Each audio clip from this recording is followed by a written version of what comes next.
the EPA, which of course now stands for the Environmental Pollution Association, is jamming through some rollbacks that basically is going to allow polluters off the hook. What they're doing is they've rushed to pass, legislation yesterday to get it in under March 31st. And what this basically doing is taking away the EPA's need to double check on pollution levels for factories and emitters of pollution. The EPA has basically said we're not going to be checking on this during the current health scare because we're just we've got better things to do. And why you would make an announcement and let the polluters know that you're basically going to be asleep at the switch, I don't know.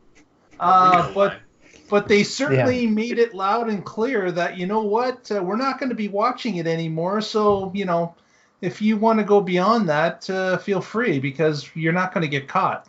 I just think it's horrible. Why on earth would the Environmental Protection Agency say, well, it's open season for polluters now? It's completely the wrong message. I don't know how somebody in that organization could keep their job. Like why would you work for a group that is basically saying, now go ahead and pollute, it's okay because we've got another crisis to deal with, and when other people are looking the other way, it's all fine to let that coal plant run wide open and spread all that pollution into the air because we're not going to check it or confirm that you were supposed to keep to certain levels. Because, Mark, this is an opportunity to destroy business everything we hate. And that's the point of why Trump won and why anybody with half a lick of common sense said giving this person power means that everything that we have done over the past 20 to 50 years is at risk. And I'm going to stop now because otherwise I'll go nuts. Yeah. The fox is in charge of the hen house. And absolutely. They're using disaster capitalism. That's all I'm going to speak. Never let a good crisis go to waste to get what you want. And that's exactly what they're doing. And it's pathetic. And let's not forget that Scott Pruitt. Was Scott Pruitt the guy? He was the first EPA person that Trump appointed. And he sued the EPA like 5 times. Right. And Trump said, you're the perfect person to dismantle the EPA. And I mean, literally, you can look at this department by department, and the current administration has done everything they can to put people in the leadership positions of those departments to fully dismantle them and to fully weaken them and basically just take off any guards and protections. And I think of 1984 by George Orwell, and especially with Mark's comment about the EPA. I mean, the Ministry of Truth spread lies. The Ministry of Peace funded the war. The Ministry of what was it? The Ministry of Love was war. Of love. Yeah, love was war. And now we have the EPA, which went from protection to polluting. I mean, this is truly 1984 level shit here. But what's the best thing for you while you're trapped at home with a respiratory disease on the spread, but clean air and dirty water? Right.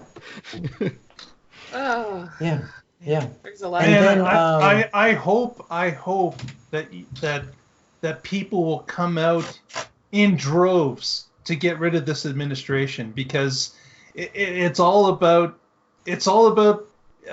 getting worse. There's nothing in their whole bag of tricks that is going to help anybody that wants to have clean water and fresh air. It's horrible. It's absolutely deplorable that this is going on, and to have an agency that's tasked with protecting you is now polluting you. It's boggling. That's mind-boggling.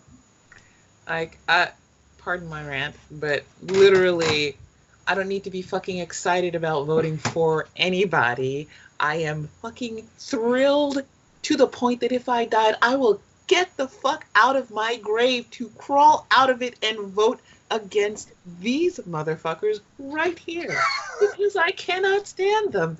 And I just want to do many, many things that if I had the superpowers, you wouldn't be able to look at. Yeah.